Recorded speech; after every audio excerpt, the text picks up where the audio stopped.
안녕하십니까. 9월 22일 월요일 말씀 묵상 함께 시작하겠습니다. 오늘도 말씀으로 하루를 시작하시는 귀한 성도님들의 가정과 생업 가운데 주님의 형통케 하심이 온전히 임하시기를 간절히 기도합니다. 오늘 본문은 창세기 42장 13절에서부터 20절까지 말씀이고요. 통독하신 말씀은 미가 5장부터 7장입니다. 오늘 본문에서는 지난주 토요일 본문과 연결되고 있는데 요셉이 베냐민을 데려올 것을 요구하는 모습을 볼 수 있는데요. 이걸 통해서 이들이 한 형제임이 어떻게 증명될 수 있는가를 볼 수 있습니다. 하나님께서 우리가 하나 되게 하시고 사랑하게 하시는 그 섭리를 확인할 수 있을 것 같은데요. 먼저 본문을 보시고 묵상 이어나갔으면 좋겠습니다. 당신의 종 우리들은 12형제로서 가나안 땅 한 사람의 아들들이라. 막내 아들은 오늘 아버지와 함께 있고 또 하나는 없어졌나이다. 내가 너희에게 이르기를 너희는 정탐꾼들이라 한 말이 이것이니라. 너희는 이같이 하여 너희 진실함을 증명할 것이라. 바로의 생명으로 맹세하노니 너희 막내 아우가 여기 오지 아니하면 너희가 여기서 나가지 못하리라. 너희 중 하나를 보내어 너희 아우를 데려오게 하고 너희는 갇히어 있으라. 내가 너희의 말을 시험하여 너희 중에 진실이 있는지 보리라.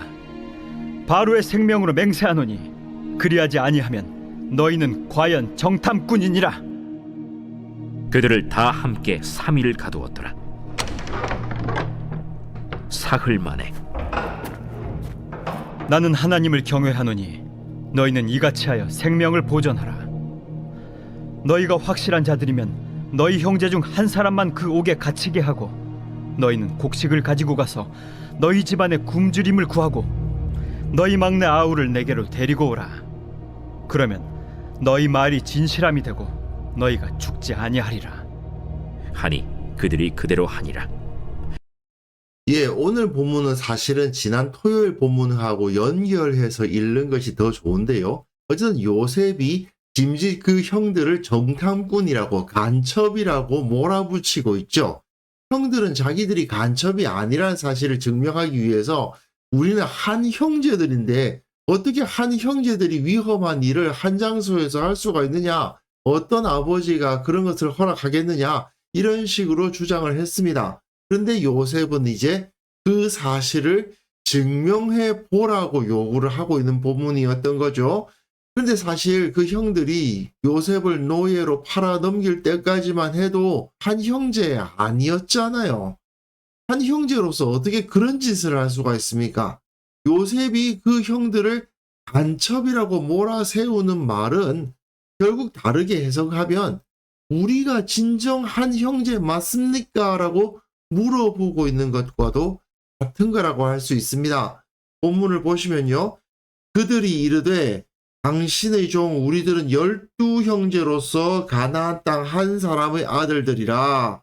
애굽의 총리 앞에서 굳이 하지 않아도 될 말을 했다는 생각이 들죠.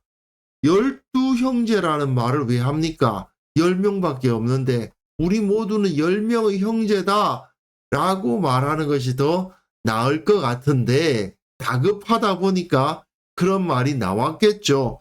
우리는 12형제인데 가나안 땅 한 사람의 아들들이라. 지난주 토요일에 나온 본문과 같은 내용이죠. 막내 아들은 오늘 아버지와 함께 있고 또 하나는 없어졌나이다 되어 있거든요. 자, 여기서 한 사람, 하나 모두 다 히브리어로는 에핫, 하나다라는 것이 강조되고 있습니다. 또 하나는 없어졌나이다. 이 표현이 상당히 의미심장한데요. 없어졌다라는 이 말이 히브리어로는 엔넨누인데 아인이라는 단어가 노, 아니다 이 말이거든요. 그런데 엔넨누 하게 되면 남성 단수 어미가 붙어가지고 그는 더 이상 노다, 그는 더 이상 아니다, 없다, 더 이상 없다 그런 표현이에요. 죽었다라고 표현하지 않고 없다라고만 표현하고 있습니다. 노예로 팔았는데 자기들이 노예로 팔았다는 말은 할 수가 없으니까 그냥 없어졌다, 실종됐다 이런 표현이라고 할 수 있겠죠. 그런데 결국 이걸 통해서 이 사람들이, 이 10명의 형들이 요셉에게 어떤 짓을 했는가를 기억하게 됩니다. 요셉이 그들에게 이르되 내가 너희에게 이르기를 너희는 정탐꾼들이라 한 말이 이것이니라. 실제로 너희들이 정탐꾼들 맞네, 이런 표현인데요. 계속 너희는 정탐꾼 하는 말이 반복되고 있죠. 형들의 입장에서는 굉장히 억울하겠죠. 아니, 우리는 그냥 곡식을 얻으러 왔을 뿐인데 우리를 간첩 취급을 하다니, 우리가 간첩으로 오해받을 만한 일을 한 것이 전혀 없는데 왜 이런 취급을 당해야 되는가, 그런 생각이 들었을 겁니다. 그런데 그 억울함마저도 과거에 자기들이 요셉에게 행한 일이죠. 요셉이 얼마나 억울했을까요? 이제는 그 형들이 그 억울함을 당해야 될 차례가 된 거죠. 그래도 요셉의 입장에서는 우리들은 12형제라고 하는 말에서 내심 소망을 찾았을 것 같기는 합니다. 왜냐하면 자기를 노예로 팔았음에도 불구하고 자신도 형제 중 한 명이라고 생각하고 있는 거 아니에요. 그리고 베냐민도 형제라고 의식하고 있죠. 그러니까 막내 아들, 아버지와 함께 있는 막내 아들과 그 없어진 하나, 자기들이 노예로 팔아먹은 그 하나 역시도 우리 형제다, 12형제 중 일부다라고 말하고 있잖아요. 어떻게 보면 이 말이 정말 씨앗과도 같은 작은 소망이라고 할 수 있을 것 같습니다. 그러니까 이제 요셉은 이렇게 말하는 겁니다. 너희는 이같이 하여 너희 진실함을 증명하라. 바로의 생명으로 맹세하노니. 여기서도 바로의 생명으로 맹세하노니. 바로의 생명으로 맹세한다는 말이 2번이나 나와요. 왕의 사심을 가리켜 맹세하노니 뭐 이런 표현인데요. 이 정도 맹세가 2번이나 반복되었으니 이 조치는 변하지 않을 것 같습니다. 너희 막내 아우가 여기 오지 아니하면 너희가 여기서 나가지 못한다. 너희 중 역시 하나를 보내어 너희 아우를 데려오게 하고 너희는 갇혀 있으라. 내가 너희의 말을 시험하여 너희 중에 진실이 있는지 보리라.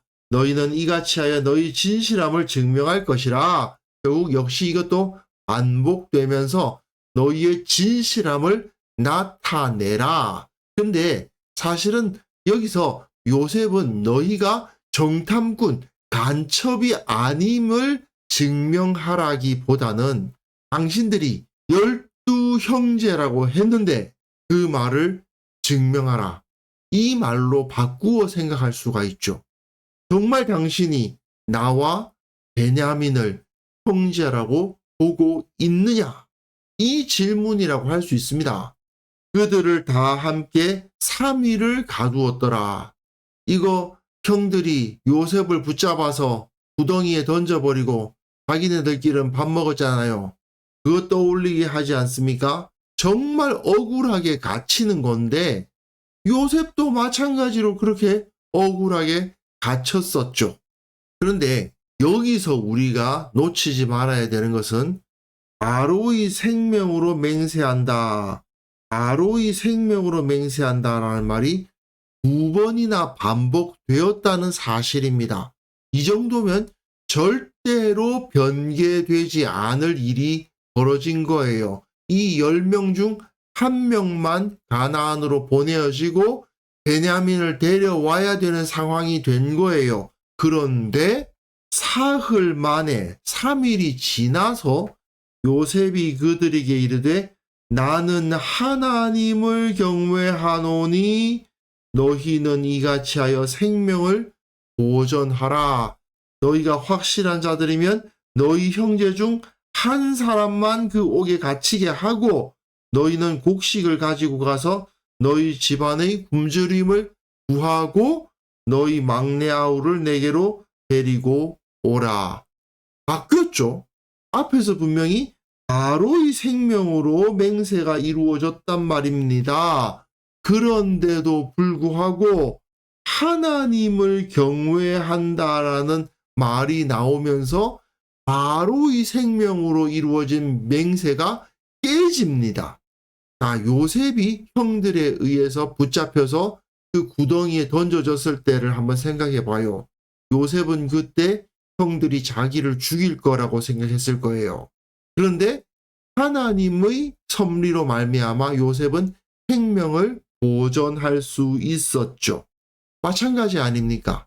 나는 하나님을 경외하노니 너희는 이같이 하여 생명을 보존하라.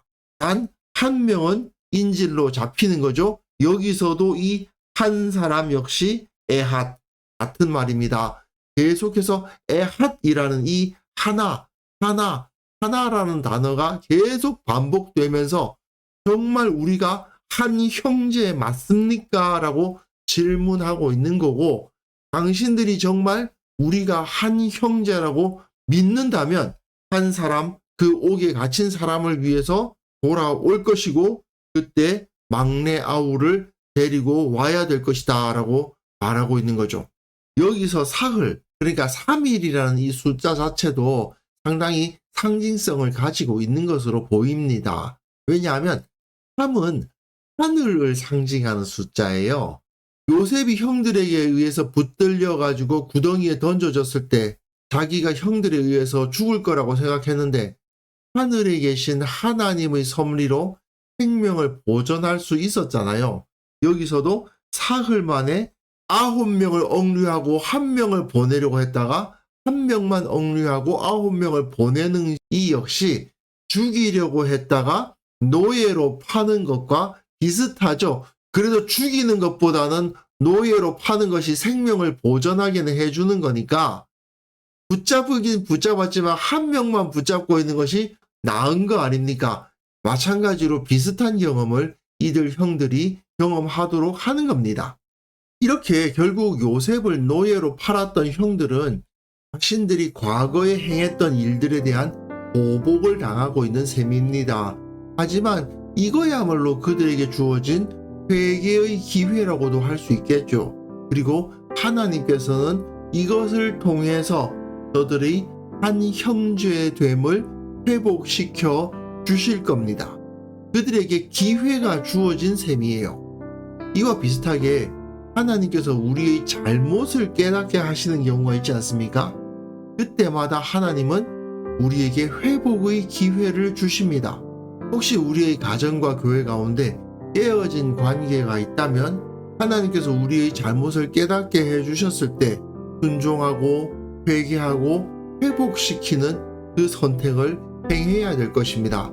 이후에 계속해서 묵상이 나갈 때 이 요셉과 그 형들에게 나타난 사건들을 보면서 우리도 우리를 통해서 우리의 가족과 공동체의 깨어진 부분들이 회복되게 하여 주옵소서. 이러한 기도를 할 수 있었으면 좋겠습니다. 그래서 이 시간 함께 기도하실 때에는요, 나의 허물과 죄악을 먼저 회개하는 자가 되게 하여 주시고 그것을 통해서 내 주위의 깨어진 관계가 회복되는 역사가 일어나게 하여 주옵소서.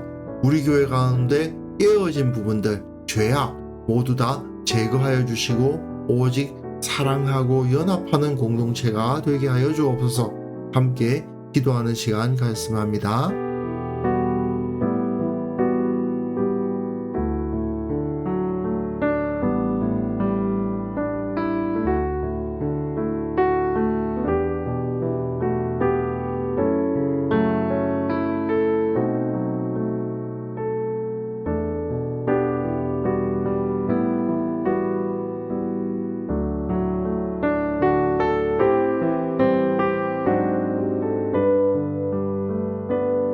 하나님 아버지, 나의 죄와 허물을 회개하게 하시고 바로잡게 하시고 그것을 통해서 나의 가정과 교회 또한 내가 행하고 있는 그 모든 삶의 영역에서 깨어진 관계가 회복되는 역사가 나타나게 하여 주옵소서. 우리 교회 가운데 특별히 주님의 은혜를 베풀어 주셔서 죄악이 없게 하시고 사랑하고 연합하는 사람들이 모임이 될 수 있도록 주께서 은혜를 베풀어 주시기를 원하옵고 바라옵나이다. 특별히 한국교회를 위해서 기도합니다. 한국교회가 참으로 그 역사 가운데 분열과 분쟁의 과거를 가지고 있음을 주님께서도 아시나이다. 주께서 용서하여 주시고 회복시켜 주시고 오직 우리 주 예수 그리스도 안에서 하나가 되는 역사가 나타날 수 있도록 주께서 그 크신 능력을 보여주옵소서. 아버지, 오늘 하루 살아가는 그 모든 삶 가운데에서 주님의 인도하심을 경험하기를 원하고 주님께서 회복시켜 주심을 느끼기를 원하고 정말 주께서 베풀어 주신 그 사랑 안에서 기뻐하며 감사할 수 있는 하루가 되기를 원합니다. 주께서 우리를 붙들어 주시고 그 모든 삶 가운데 주님의 능력을 경험하는 하루가 되게 하여 주옵소서. 주님께 영광을 올려드리옵고 예수님의 이름으로 기도합니다. 아멘.